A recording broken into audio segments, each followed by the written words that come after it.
What is going on YouTube? Welcome back to your clothing guide, the Hoxton Trend. Right guys, this morning I thought I'd fill you in on some information which probably a lot of you already have at the moment, but I literally woke up and a lot of people were sending me messages on Facebook, on Instagram, and it's quite interesting, so I thought I'd share it with you and make a video and have a look at this in a little bit more detail, only because I found it quite interesting. But literally, Moncler has decided to buy the Italian rival Stone Island for $1.39 billion.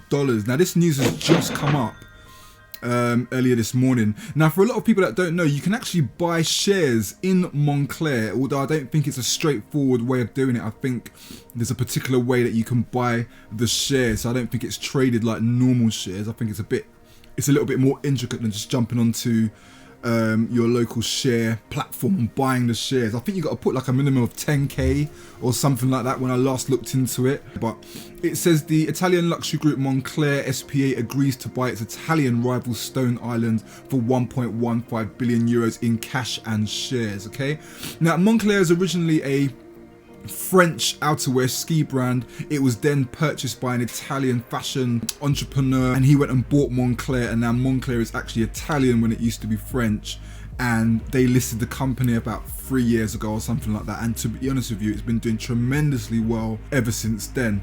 Now Moncler, known for its ski wear and fashionable winter jackets, will initially buy about 70% of Stone Island's owner SPW from chief executive Carlo Raviti and other members of his family. According to the statement, it will buy the remaining 30% from Singapore's state investor Temasek. So it's interesting to see, you know, this small brand, Stone Island, which started back in the is it late 70s, early 80s, is now being, you know, it's now become this kind of mini powerhouse within the clothing scene, and Moncler have been eyeing it up, and now they've gone ahead and decided to buy it. So yeah, very interesting. With Stone Island, the Italian company, which was approached for a takeover by Kering SA last year, is further expanding in its home territory and in the sportswear industry. This guy, Rumino Ruffini, he's the guy that owns Moncler. He says, "We're coming together at a challenging moment for Italy and the world, where everything seems to be uncertain and unpredictable." The deal values Stone Island at 16.6 times its 2020 EBITDA, that's earnings before interest, tax deductions and amortization, which is expected to be 68 million euros. So at the price they're buying it at 16.6 times its earnings before tax. So it's saying that it's overvaluing it by 16 times at the moment. So they obviously believe there's a lot of potential to go in Stone Island. Now the Raviti family is going to reinvest part of the proceeds to become a shareholder in Moncler. So Carlos Raviti will actually now be a owner in Moncler as well. So some of that money he will take and reinvest back into Moncler, which is interesting. The luxury industry is set to shrink less than some had feared in this year as a resilient Chinese consumer and online shoppers mitigate damage from lockdowns, a November report from Bain & Co has said. So basically what they're saying here is that in China, you know, luxury brands are still growing, despite everything that's been going on. Now that things have kind of settled down and China kind of came out of the lockdown first, that people are bouncing back and it's kind of like back to business as normal almost. This is so interesting because Stone Island and Moncler, in terms of menswear brands, are, you know, two of the biggest brands and most well-known brands out there. So for these guys to come together and create like a super brand is very interesting. One of my concerns is that Stone Island, and it kind of makes sense now why Stone Island was trying to position itself as a more luxury brand, because they were trying to probably position themselves and probably knew from back in the day that they probably wanted to get purchased by someone. You know, it did say earlier on something about Kering.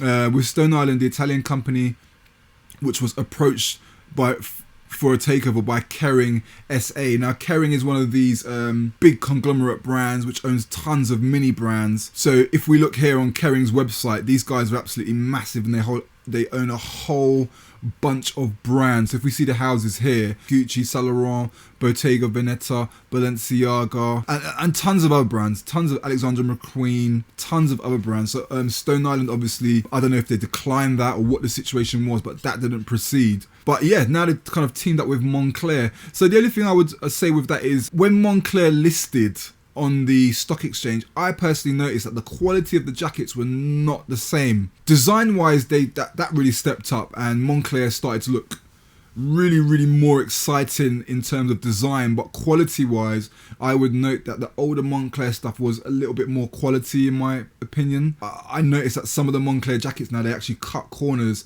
and they've just started to increase pricing. So my fear is that they will maybe try to see if they can do that with Stone Island.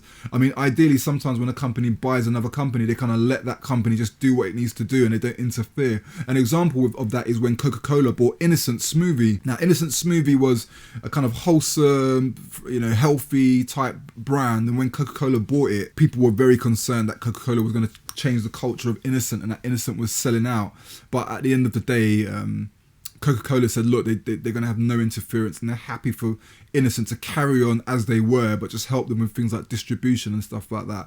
So I just hope that can be the same with Moncler, but my mind is telling me that they will change things and radicalize things with Stone Island. So this could be a real turning point for Stone Island now in terms of like their pricing, how they position themselves in future. Because remember, a lot of people will know Stone Island from the casual days and football kind of culture, casual culture, mixing with certain more lower key brands. But now I feel like Stone Island is well, they're clearly trying to get away from that kind of imagery and the football culture and the casual culture, and they're clearly trying to become more of an uber luxury brand. I don't know how it's going to work for them. Interesting point is a lot of the older supporters of Stone Island will probably start to fall off Stone Island. I already kind of see that happening, although Stone Island is really popular.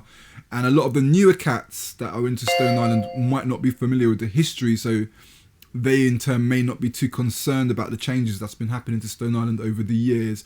But what may put people off is the pricing. The pricing is getting really high.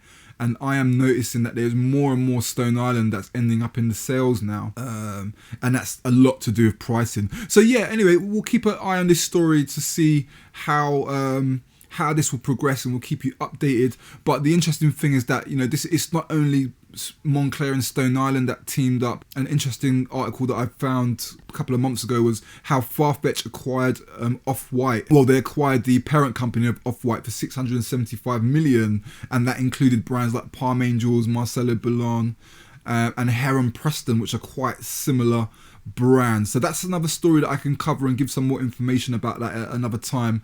But it's just to kind of show you like what's happening in the market, that a lot of these brands are getting chewed up by the bigger brands, and you'd be surprised how many of these brands are just owned by one big super group, okay, like LVMH for example. But yeah, I will touch back on this when I get more information. What's your thoughts about it, guys? What do you think about the whole Moncler buying Stone Island? Do you think that's going to be a good thing for the brand? Do you think it's going to be a bad thing? It'll just be interesting to get you guys' thoughts, okay?